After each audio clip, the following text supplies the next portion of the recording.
নমস্কাৰ বন্ধু বান্ধৱীসকল, সকলোকে শুভেচ্ছা জনাইছোঁ দেই। আপোনালোকৰ সকলোৱে যাতে দিনটো ভালে কুশলে যাওক আৰু সকলোৰে লগত হাঁহি ফুটি আৰু এটা দিন পাৰ হওক দেই। আৰু আজি ঘৰত একো এটা চব্জি নাই। তেল এটুপি আছিলে, পিঁয়াজ এটুকুৰা আছিলে, জলকীয়া দুটি আছিলে।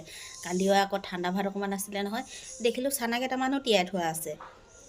আজি ভাত নবনাওঁ আৰু দেই, সেই বুলি ভাবি এইয়া পঁইতা ভাত বনাই খাইছোঁ বুলি ভাবিছে নেকি?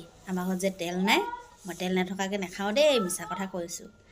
চব আছে, এনেই কৈছোঁ। মই আচলতে কেঁচা চানা খাই ভাল পাওঁ যে, কেঁচা চানা দেখিলে মানে মই ভাত খাই উঠি হ'লেও এবাটি ভাত খাওঁ জানে, ইমান ভাল পাওঁ খাবলৈ। কিন্তু আজিকালি খুব কম খাওঁ, গেছ হৈ যায় যে, সেইটো কাৰণে। যিয়ে নহওক, এতিয়া খাই লওঁ দেই। আপোনালোকে ৰাতিপুৱা কি কি খালে জনাব। আৰু বতৰটো খুব ধুনীয়া কৰিছে, কাপোৰ কানি ধুব আছে। এইফালে বেদাহঁতে ৰুটি খালে, সেইটো কাৰণে মই আৰু ঠাণ্ডা ভাতখিনি এনেই পেলাই দিয়াতকৈ খাই দিছোঁ। আৰু সেই খেতিৰ দিনত যে কষ্টখিনিলে ভাবিলে অকণমানি ভাত পেলাওঁ নালাগে, গম পায়।